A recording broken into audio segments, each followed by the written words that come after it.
This is chapter 1 You're not recording. of history. It is recording now. No, the your face cam. Everything is recording. Oh, I see. Never mind. Yes. So this is chapter 1 of history, rise of nationalism in Europe. So what is nationalism first of all? Nationalism means the idea of a nation, that we should have a nation. Nation means that everyone has equal rights, and the government is Elected by the people. Yes, and everyone has rights, and it is basically there is no repression.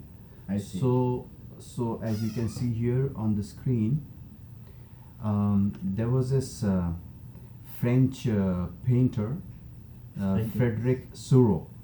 Yes, in 1848, he made a series of 4 paintings. The first painting was called The Dream of Worldwide Democratic and Social Republic.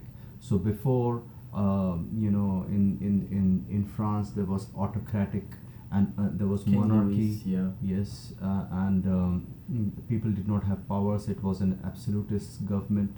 Yep. So this guy made a painting.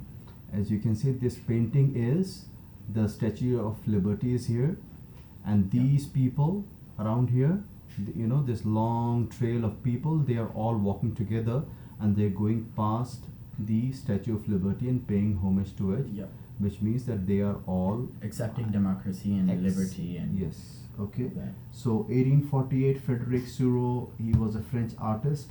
He made a series of 4 prints, and he is visualizing the dream of, it is called a utopian dream. Utopian is, as you can see here, utopian is given here, utopian. So what is utopian? Utopian is a vision of society that is ideal, and it is so ideal that it is unlikely to exist.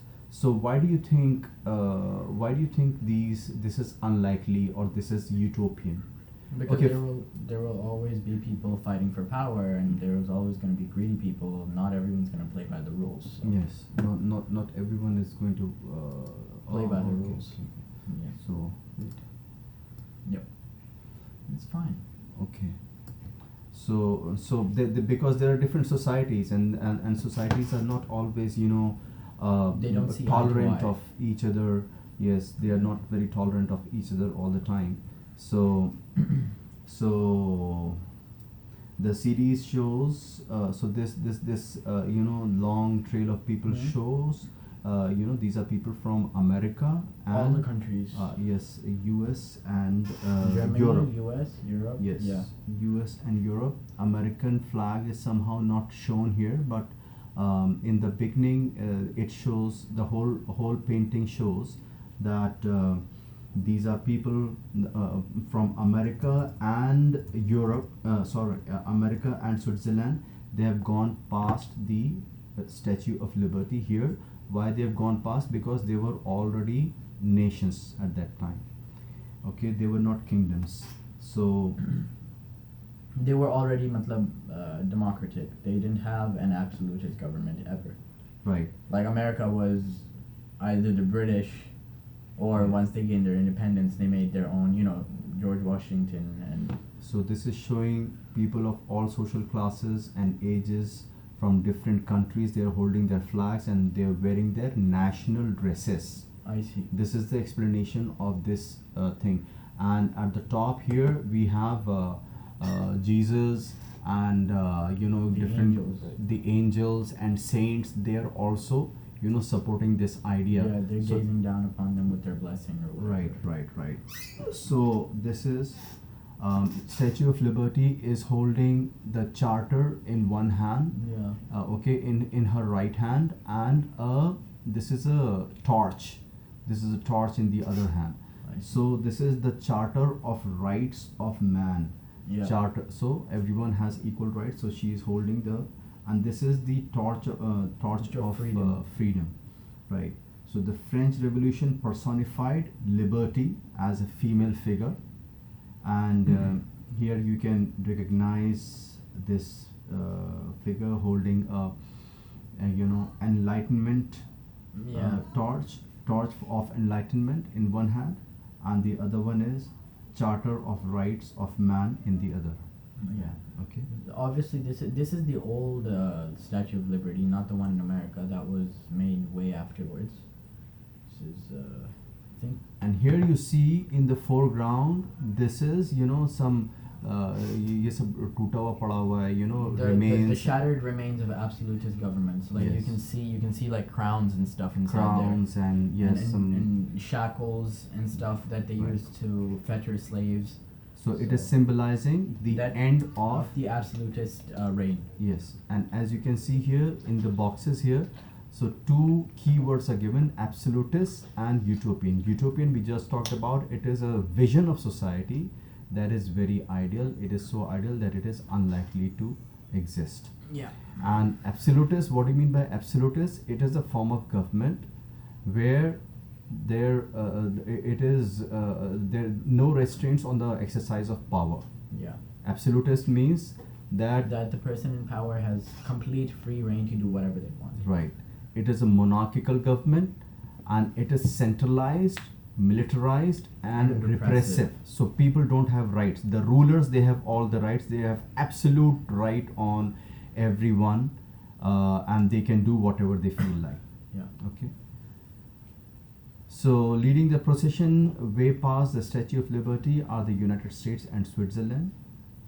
Who, as Okay. you said, were Yes. already Yes, nations. which or by nation this time states. were already nation states, and France, identifiable by the revolutionary tricolor, has just reached the statue. Okay, she is followed by people from Germany wearing the black and red and golden flag. Okay, Yeah, black, right red, there. and golden flag, and then who else is there? Then afterwards, there's So. there's many. Okay, interestingly, at the time when Yeah. Suro created this image, German people did not yet exist as a united nation. So there were They two. were- There were two different. They were not together as a nation. Yeah. And these were all territories. They were all broken. They were not together as one nation. I see. Okay. They were not unified, and they spoke different German dialects, and yeah. they did not have a democratic constitution. Yeah. Okay, following the German people are the people of Austria in this. Austria and the Kingdom of the Two Sicilies. Sicily, basically it was in southern Italy from Yeah. 1816 to 1860, and today it is part of Italy and Croatia. The Kingdom of the Two Sicilies was a kingdom located in southern Italy from 1816 to 1860. The kingdom was the largest sovereign state by population and size in Italy prior to the Italian unification. Yes, kuch ho gaya. Okay.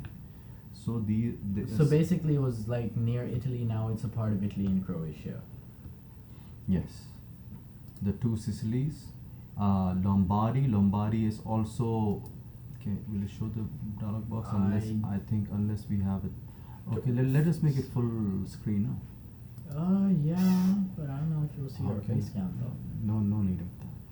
It'll still be recording. We'll just not Yes, see it. Yes, but- yes. Okay. So, as you can see here, will it still show or not? Yes. Yeah. So southern Italy. From The Kingdom of the Two Sicilies was a kingdom located in southern Italy from 1816 to 1860, and the kingdom was the largest sovereign state. So, following German people are the people of Austria, the Kingdom of Two Sicilies, Lombardy. What is Lombardy? Also, Lombardy is a region in northern Italy. Its capital, capital Milan. Milan Okay. is a global hub of fashion and finance with many high-end shops and restaurants. Well, can you go back to Sicily's?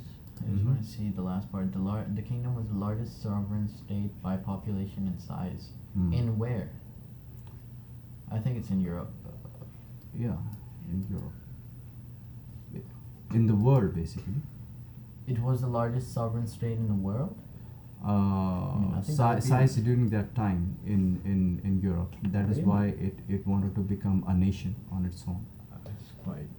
Okay, so Lombardy, Poland, England, Ireland, Hungary, and Russia.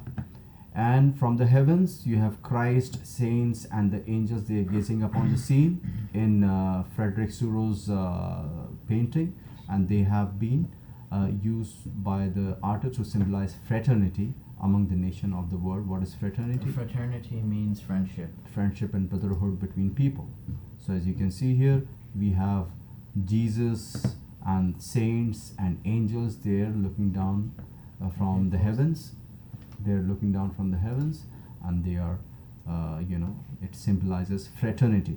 Yes. So you understand this painting clearly? Yeah. So in this chapter, we are talking about the 19th century. Which What means is like 19th? 18 something. Yes, exactly. 19th century 1801. was the century that began on January 1, 1801 and ended on December 31st, 1900. 19th century saw large amounts of social change. Slavery was abolished, Yeah. and first and second industrial revolutions happened.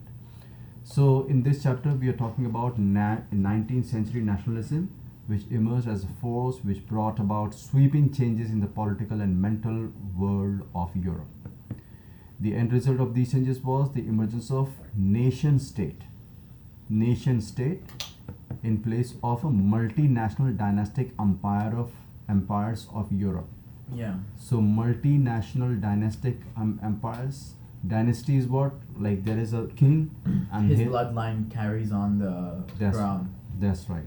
So the king and his descendants, Yeah, they carry the they crown. they remain in power. In power, they yeah. keep ruling in succession, and the common man does not get any chance. Any But chance, in any rights either. right, in nation state we had this idea was that absolutism will not be there. So basically, it was not exactly democracy, but it just said that people have rights and the fact that they can change their leaders. Yes. That's what nation state is, Yes. in a sense. Okay. So we will just see what is a nation. Okay, in this box. So let us see what is a nation. Yeah. So Ernst Renan, he was a lecturer in France, University of Sorbonne, and he was a French philosopher. In 1882, he gave a lecture. And it became a famous lecture. Qu'est-ce qu'une nation? Means what is a nation? Qu'est-ce qu'une nation?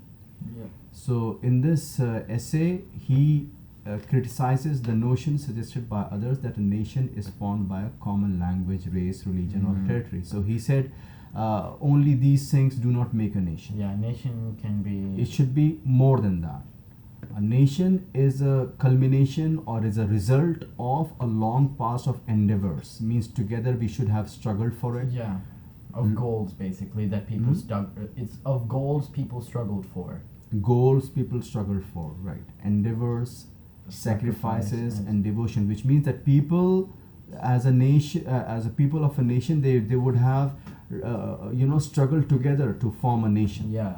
Long past of endeavors, sacrifice, and devotion to making a nation, which was happening in the French Revolution. Yeah. Which is what they said, that together we are going to fight the absolutist government, and we are going to form our own government. So we're gonna rule our own land. So the whole all the people of France, they were involved in that. So he says that it is not enough to have a common language, race, religion, or territory, but you have to have a long past of endeavors, yani efforts and sacrifices and devotion. I think what he's also trying to say is that there can be a nation where there is not a common language, race, religion, or territory. But if those same people, even if they share different nationalities, religions, territory, like we see in India, there's diversity. Yes. If they have endeavored and have devotion and have sacrificed something in the past together, then that's what creates a nation. Exactly. Right? Like also in America, the people from all over the places, all over the world, they Native got Americans, British, French, everyone, they Right. they Right. And together they kind of struggle to make it as one of the top nations of the world, and so they endeavored together and they sacrificed together and devoted their efforts and time and energy to make America, even though they did not have the same language, race, religion, or race or religion. Well, So actually, the French and Native Americans fought against the British, but yeah. So a heroic past, they should have a heroic past, they should be great men, glory, all these things. That is a social capital upon which one bases a national idea. And to have common glories in the past, to have a common will in the present, and to have performed great deeds together, to wish to perform still more, yani you are willing to work even harder to make your country more successful. we strive towards greatness. Right. Together. And these are the essential conditions of being a people, okay, of creating a nation. A nation is therefore a large scale solidarity. Yani all the people, they are working together in solidarity towards making a successful nation. It is existence. Its existence is a daily plebiscite. Plebiscite is what? It is It's, basically the right to vote, Yeah. and by voting you take decisions, and you basically decide upon Yeah. something. So it is an ongoing plebiscite. Yani whatever decisions you are taking, whatever All the efforts you are making. people. So basically, it's like all the people are taking a decision to keep the nation going. They could break apart any time, but every person is voting to stay together in a religion. Yes, Or so- in a nation, sorry, not in a religion. So plebiscite, this is as you can see the cursor, it's a direct vote by which all the people of a region are asked to accept or reject a proposal. So people are accepting the proposal of keeping this nation going and Mhm. to make it strive and Yes, so everything is being done by a direct vote. yeah. It's an ongoing. Its existence is a daily plebiscite. Means people are deciding on a daily basis collectively and taking decisions. Mm.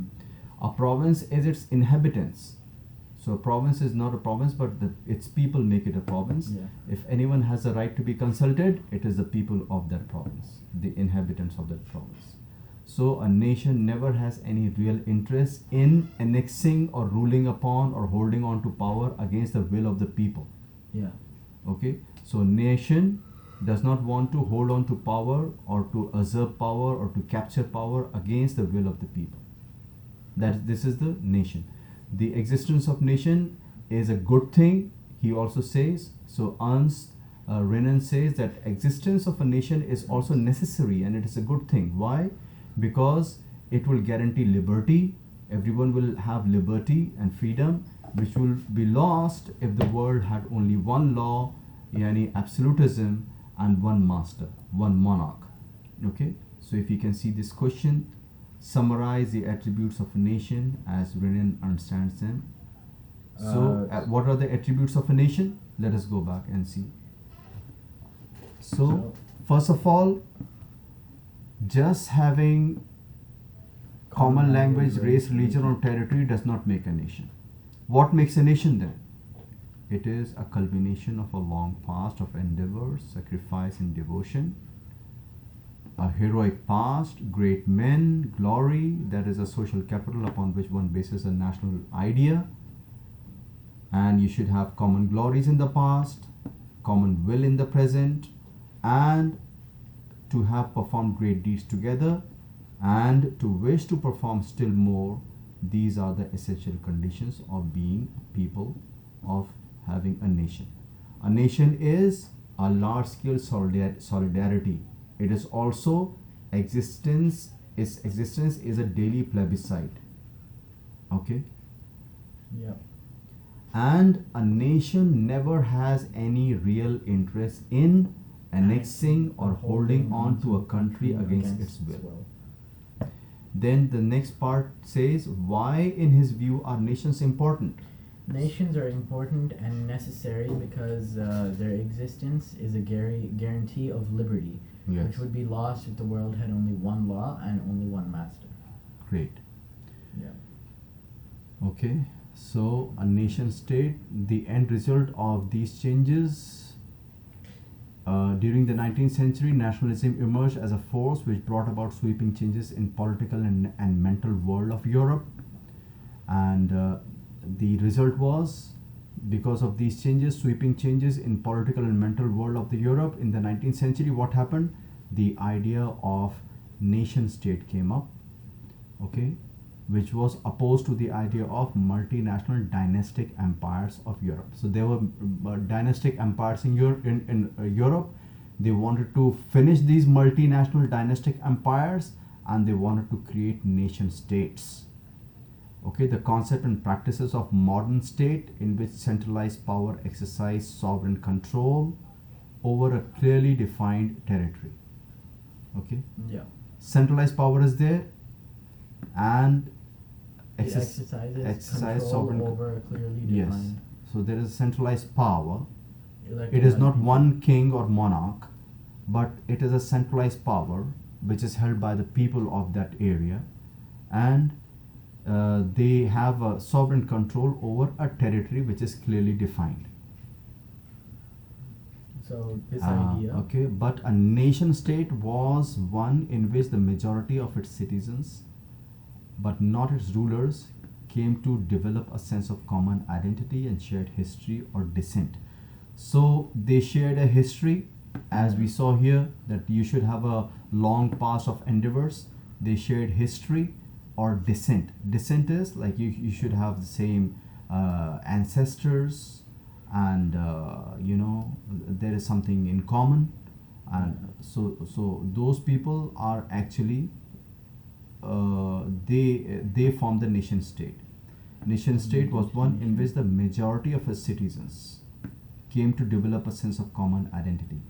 So majority of citizens are developing a sense of common They identity. identify themselves as one category of people because they share history and descent. Yes, and not its rulers. Not only its rulers. And not only its rulers. So this commonness did not exist from time immemorial. It was forced through struggles, through which the action of leaders and the through the actions of leaders and common people. So this kind of commonness that we are talking about here, it did not just exist From forever. Yes, but it Since came forever. about because of struggles, and because of struggles of leaders and the common people. You can remove this as well. It's fine. And so here we are going to talk about the process through which nation states and nationalism came into being in the 19th century Europe. Yeah. Okay, there was one more question at the top. Yes, activity. In what way do you think this print of figure 1 depicts a utopian vision? Utopian vision is a vision of society that is so ideal that it is unlikely to actually exist.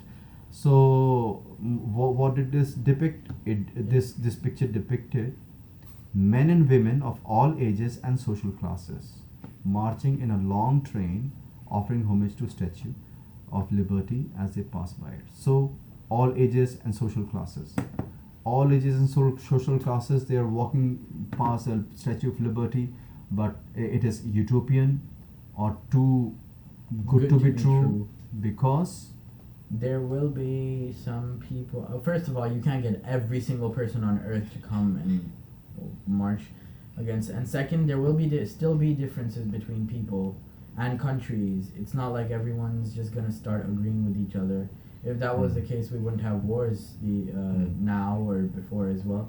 So there will be differences between people that sometimes are too hard to resolve, and because of that, there's a utopian vision as everyone's seeing eye to eye, which doesn't really. So happen. social classes usually have upper strata, lower strata. Like they don't. and stuff. Yeah, so they don't really get along so well. So it is a utopian vision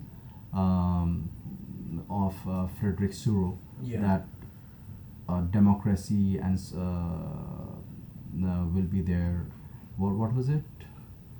People democratic and social republics. This was his dream. Yeah. This was his dream of democratic and social republics. Fortunately, Okay. it only remained a dream.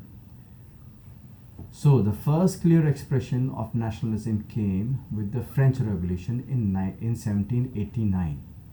So the French Revolution, when it started with the expression of nationalism, that they wanted to finish monarchy.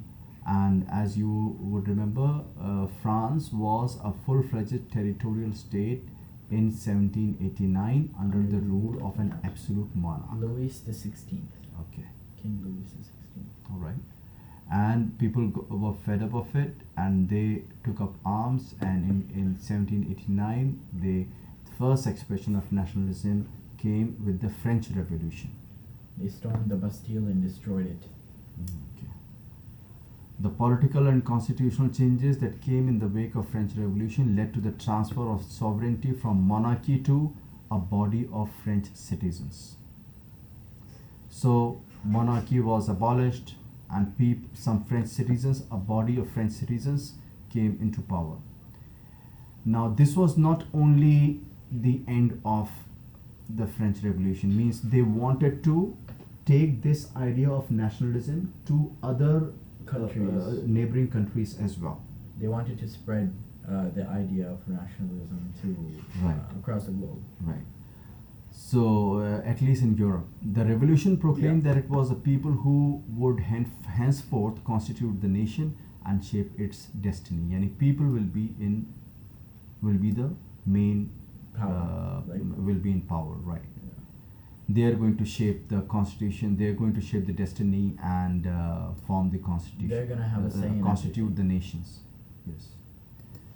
So from the very beginning, the French revolutionaries introduced various measures and practices that could create a sense of collective identity amongst the French people.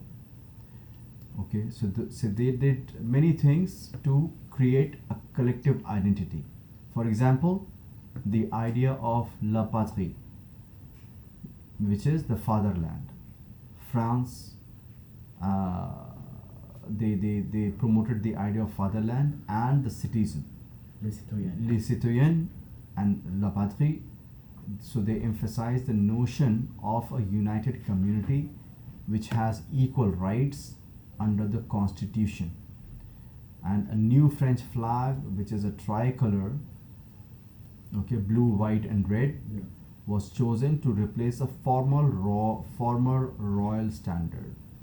So a new flag came, and the idea of la patrie, the fatherland, and Les citoyens. les citoyens, the citizen. These ideas came. So why these ideas came? Because they wanted to create a sense of collective identity amongst the people of France. They wanted to bring them together. Yeah, they wanted to bring them together. And they use these things as like a uniting force, as every person would have this in common. They would all be citizens of France, and they would all belong to the fatherland. Right. They would all have the same flag, Yes. etc. The Estate General was elected by the body of active citizens. So, and it's like the parliament, and it Yeah. was renamed the National Assembly. So it was elected by the body of active citizens and renamed the National Assembly. New hymns were composed. New hymns, yani your national patriotic Marseillaise, songs, and oaths Oaths taken, taken. and martyr commemorations. Martyrs Martyrs commemorated. They were commemorated. celebrated and they were glorified. The martyrs were glorified, So, all in the name of the nation. Yeah. And a centralized administrative system was put in place, and it formulated uniform laws of all citizens within the territory.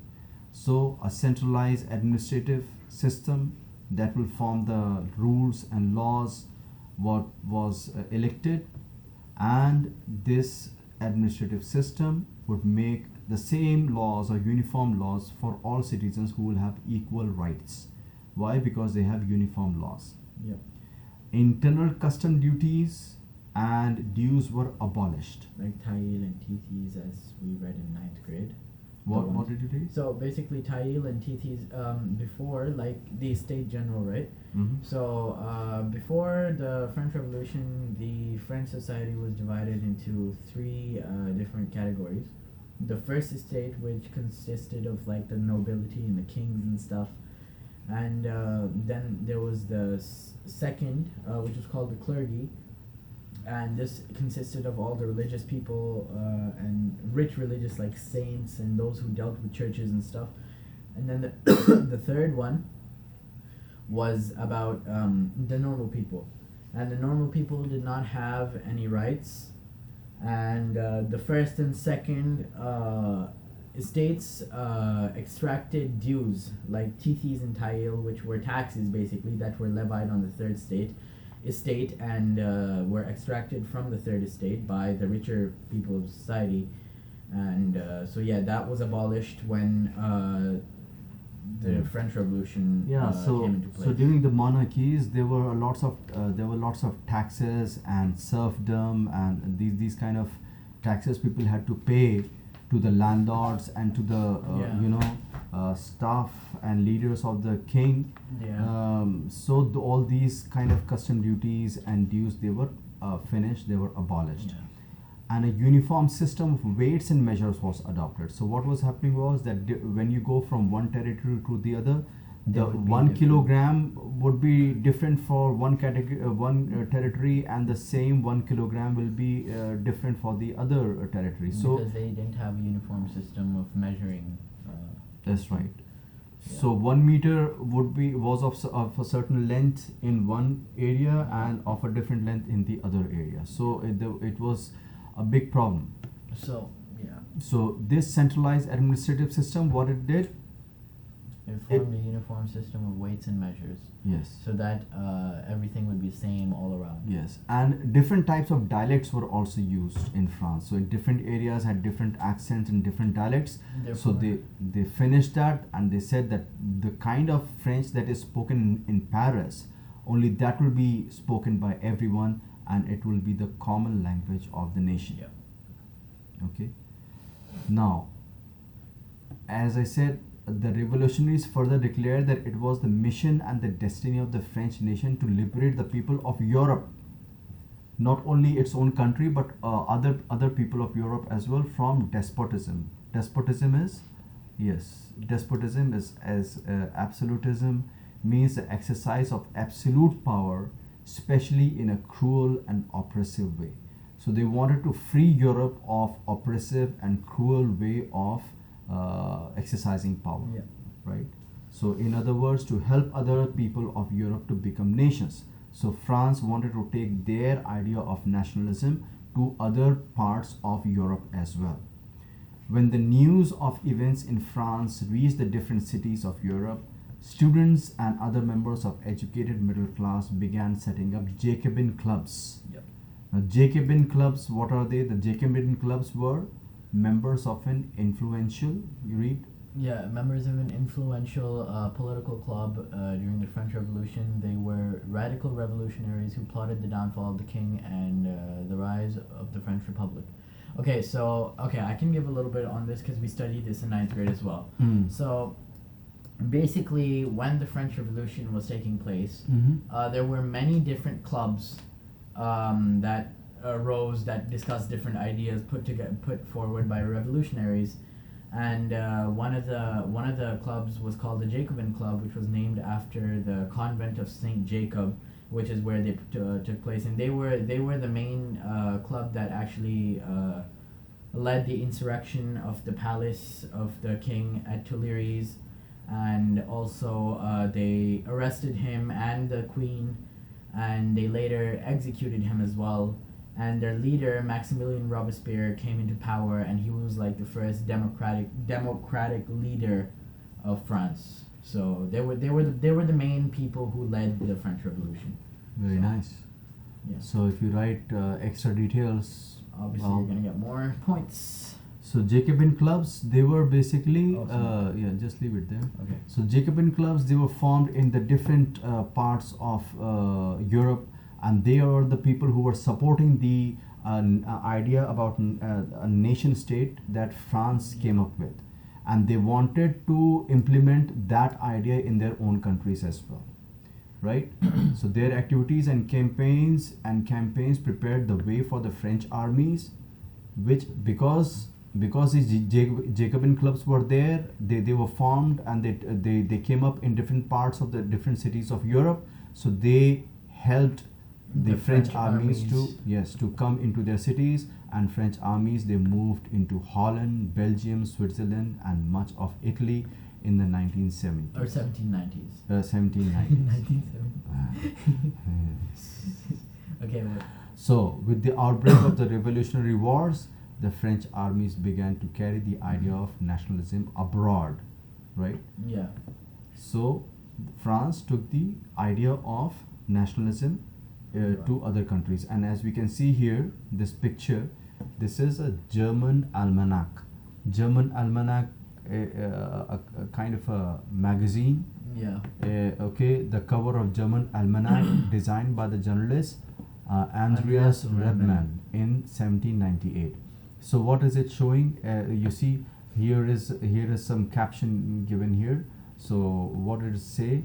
The image of the French Bastille, being stormed by the revolutionary crowd, has been placed next to a similar fortress meant to represent the bastion of despotic rule in the German province of Kassel. Okay. Accompanying the illustration is the slogan, "The people must seize their own freedom," and Rebmann lived in the city of Mainz and was a member of the German Jacobin Club. So, basically... So what they are showing is that the French Bastille, it is being stormed by the revolutionary crowd. Yeah. And right next to it, on the other page, they are showing a similar, fortress meant to represent in Germany. Yeah. In Germany, which was also, a symbol of absolutist rule or despotic rule in the German province of Kassel. So what he is trying to show is that whatever happened to absolutism and monarchy in France will happen to monarchy in Germany as well. He is also urging people to take the same step and to abolish absolutism in Germany as well, or in the German province of Kassel. Yes, and this illustration has a slogan also. What is the slogan? The slogan says, "The people must seize their own freedom." They need to they need grab to it. They need fight for it. Yes, Yeah, they need to go ahead and grab it.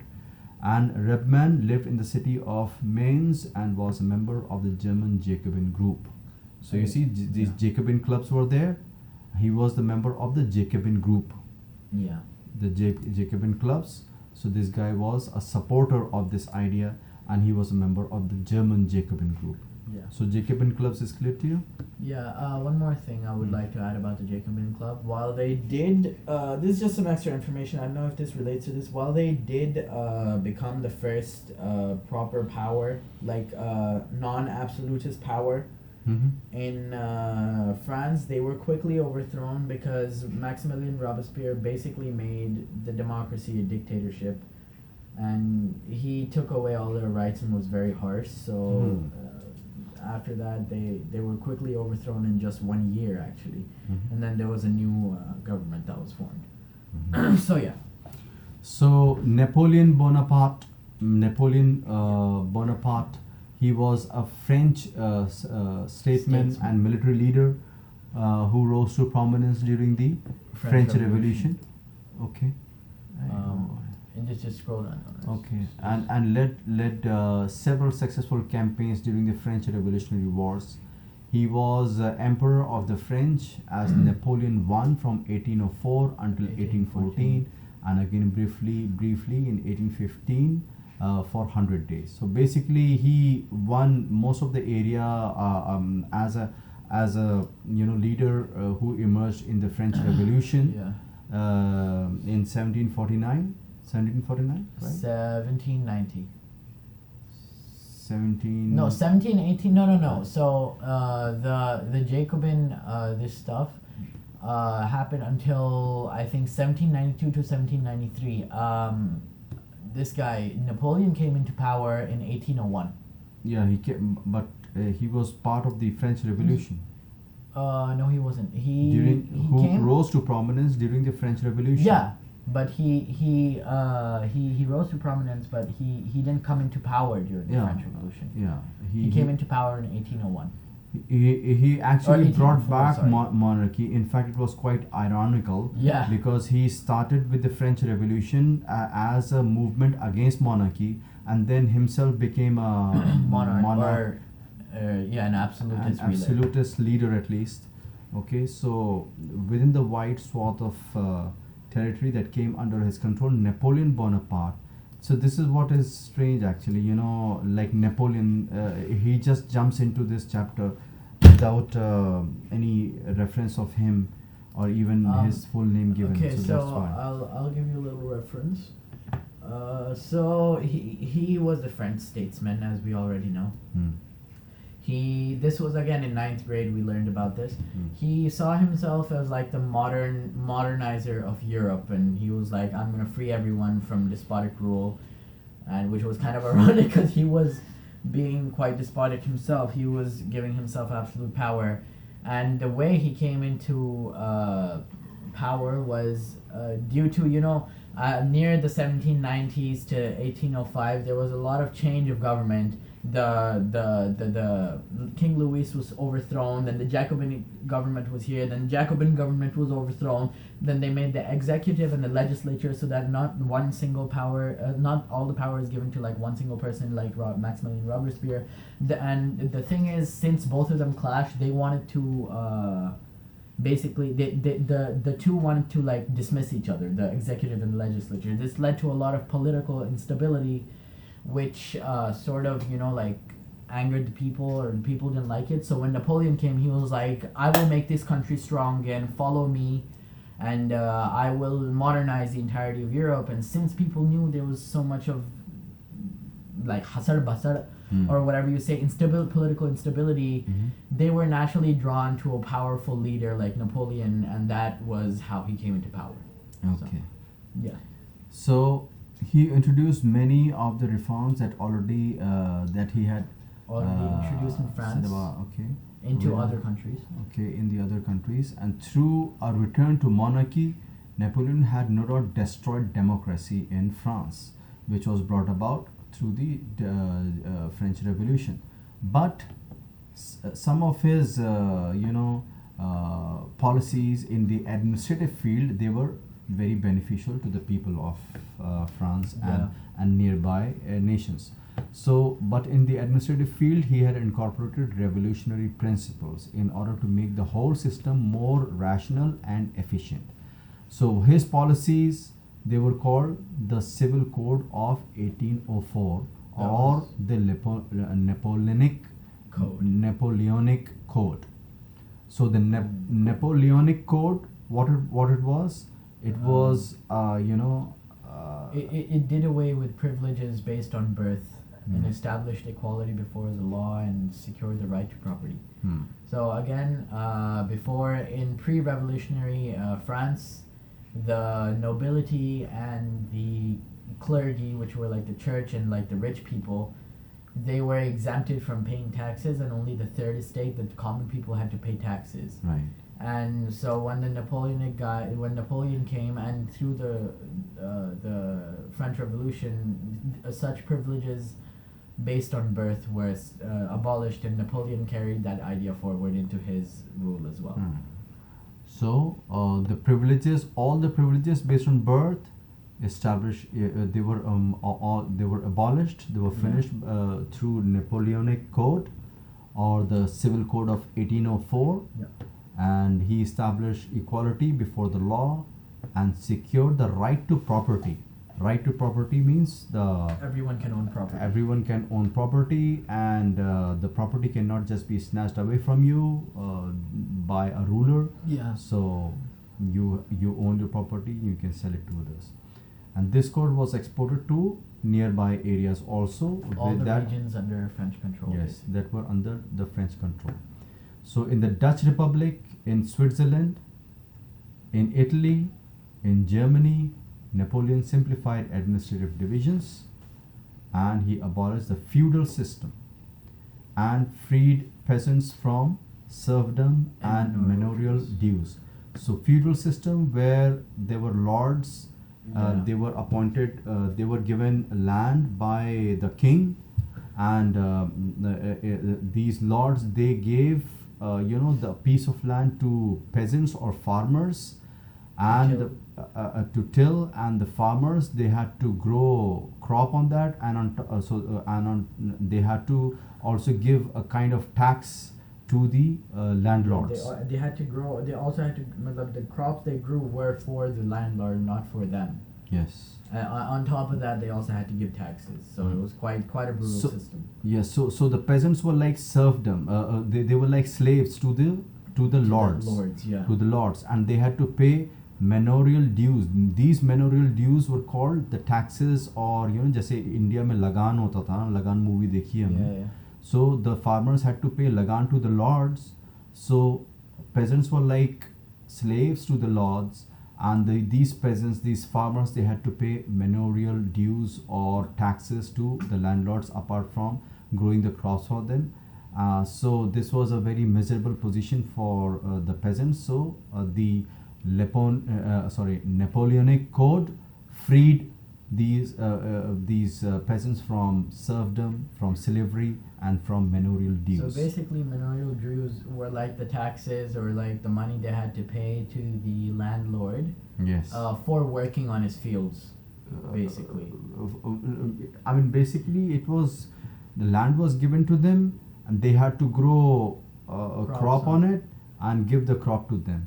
Yeah. So this crop was a form of a due or tax that, and the landlord could say, you have to pay double the dues, like we saw in the movie Lagan. Yeah. So it's basically a tax that the landlord extracted. Yes, from the farmers. From the peasants. From the peasants. Yeah. Okay. And there was also restriction on guild. Guild is what? To form groups. Yeah. Okay, guild restrictions means there were restrictions for people to form associations and groups, and Napoleon removed these restrictions because the kings did not want people to team up and overthrow them and make any plans against them, or plan a coup or something. So there were restrictions on people to get together and form associations and groups. So Napoleon, through his Napoleonic Code or the Civil Code of 1804, he ended these restrictions and removed them. Yeah. Also, transport and communication system were improved. So peasants, artisans, workers, and new businessmen, they enjoyed a newfound freedom. So businessmen and small scale producers of goods, okay, they actually benefited from it, and they began to realize that uniform law, standardized weights and measures, and a common national currency is going to help them and facilitate the movement and exchange of goods and capital from one region to the other. Okay, the movement about nationalism. Okay, yeah. And also because they were businessmen and small scale producers of goods, they wanted an easy movement of goods and capitals from one region to the other. So they had a reason to support Napoleon and reason to support nationalism. And but this favor actually, people realize that Napoleon, even though he is claiming that he is going to bring freedom and liberty to people, he's going to revolutionize Europe. But on the ground, reality was very different. The ground reality was that he was becoming more and more autocratic, and people, wherever he would go with his idea of nationalism, there a lot of looting and a lot of crime, looting of power, looting of people's wealth and all was happening. And also he would also force people to join his army because they had to win other areas of Europe and enforce their idea of nationalism also. Yeah. So let us see here. However, in the areas conquered, the reaction of the local population to French rule were mixed. Initially, in many places such as Holland and Switzerland, as well as in certain cities like Brussels, Mainz, Milan, and Warsaw, the French armies were welcomed as harbingers of liberty, yani the ones who are going to bring liberty or introduce liberty in these areas. But this enthusiasm, it soon finished. It turned into hostility. as it became clear that the new administrative arrangements of Napoleon Bonaparte did not go hand in hand with the political freedom. Okay, why? Because when he came, he increased taxation and censorship and forced people to join French armies. Why? Because it was required to conquer the rest of Europe. Yeah. So all these hardships, all the extra taxation, censorship, and forcing people to join the army, it outweighed the advantages of the administrative changes. Okay. So like the cons were more than the pros, so they were like, nah, Yes. we're good. Yes, and as a result of that, what happened was that people started opposing him, and Napoleon started losing power in areas around France. And this picture, before this picture, let us see this picture at the top. This is French. These are French. If you can see my cursor, these are French. Soldiers. In the white breeches and blue coats. Right, and they are basically taking their idea of nationalism to nearby Germany. This is a painting of Tree of Liberty in Zweibrücken. Okay. Zweibrücken, Germany, and this is the Tree of Liberty. So what they are showing is three things. Number one, here the French armies, they are so the subject of this color print by German painter Karl Caspar Fritz is the occupation of the town of Zweibrücken by the French armies. So French armies, they have come here and they have occupied the town of Zweibrücken. Something. Yeah, go ahead. No, where's the what? I'm just trying to do something. Wait. Just 1 second. There we go. Go ahead. So we're gonna have our face cam even if we press on this. Okay. Yeah. So you can see that in this picture, the French soldiers, they are recognized by their blue, white, and red uniform. Blue, white, and red uniform here. Yeah. Okay.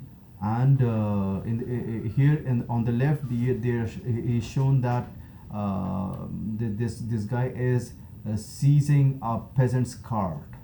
Yeah. He's taking away his cart, and he's of goods. And here they are the Frenchmen, they are harassing a woman in the center. And here on the right, they are bringing down a German peasant to his knees, throwing him down. So it is showing how French people, they were, going around in other areas of Germany, and in the name of spreading nationalism, they were actually, harassing people, taking away their money and mistreating them, and making wrong use of their power. Yep. So and here at the top, they are putting a plaque, on the Tree of Liberty. The plaque is a sarcastic comment. It says, "Take freedom and equality from us. This is the model of humanity that France is bringing to us." One day, it's funny. Yeah. So this is a sarcastic reference to the claim of French as being liberators who opposed monarchy in the territories they entered. So that is why, as you can see here, Napoleon, he is basically this is the courier of Rhineland. So he has a courier on his back. Rhineland is an area between France and Germany, and he lost wars and came back to Germany. He went towards Russia and trying to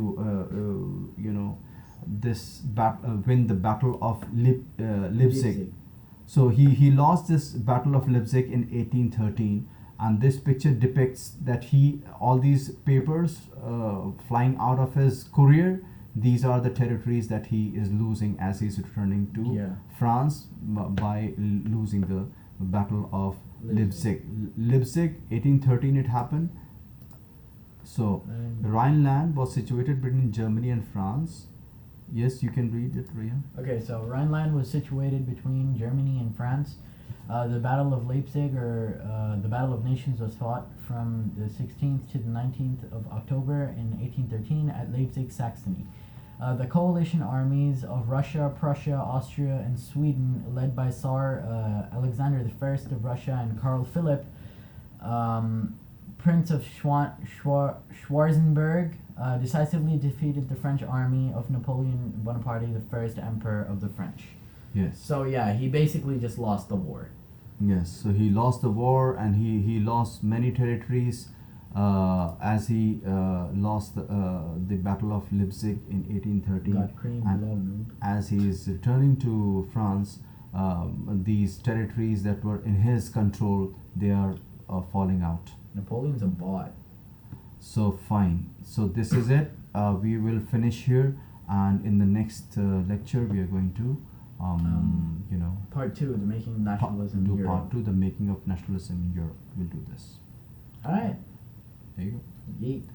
Any questions you have here? No, I'm good for now. This was quite. Okay. So what we are going to do, we are going to see the CBSE has a website where last year's papers are given. Yeah. Last year's papers are there, and we are going to pick some questions from there, and we will try to and actually even here, let us see what are the questions given at the end of the book. Dang, that's a lot of stuff.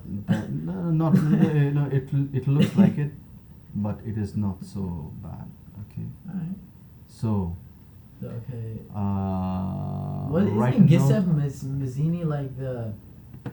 What step did the French revolutionaries take to create a sense of collective identity among the French people? Okay, so Yes. first of all, they started to promote the ideas of les citoyens, la patrie, which is the fatherland, and like them being citizens, to get them to have something in common. They also took over the royal standards, or the royal standard used before, and made a new flag with obviously the red, white, and blue tricolor, red, white, and blue tricolor, to further give people a sense of more bond or a sense of bonding and commonness. And I think they also made a standardized system of weights and measures to make. So what was the question? The question was, what were the measures taken by the French government to instill a sense of commonness and unification? Yes. So la patrie, les citoyens, emphasis on the notion of a united community enjoying equal rights under a constitution, a new French flag. New French flag was made. Yeah, the tricolor. In place of the royal standard. Royal standard. Yes. The Estates General was elected by a body of active citizens now, instead of just being the king's rule, and it was renamed the National Assembly. Yes. Again, nationalism. New hymns were composed, oaths were taken, and martyrs commemorated, all in the name of the nation. A centralized administrative system was put in place, and it formulated uniform laws for all citizens within its territory. Internal customs and dues were abolished, and a uniform system of weights and measures was adopted, and regional dialects were discouraged, and French, as it was spoken and written in Paris, became the common language of the nation. Yes. Holy crap, that's an enormous answer. Yeah, so you should remember, Yeah, you just have the to, points, if right? you, if you Yeah. want to get marks, of marks, man, you yeah. have to remember these things. Yeah. And the most important thing is that understanding is one thing, and being able to reproduce is another. Exactly. So what you have to do is, you have to, after understanding, you have to pick up a question, and without looking at anything, after you've Write it understood, down. after you have learned and memorized the bullet points, you have to write it down on your Yep. own and see what are the points that you ended up missing. Yeah, and then we go back and revise and stuff. Right. So anyway, yep, that's it for today, right? All right.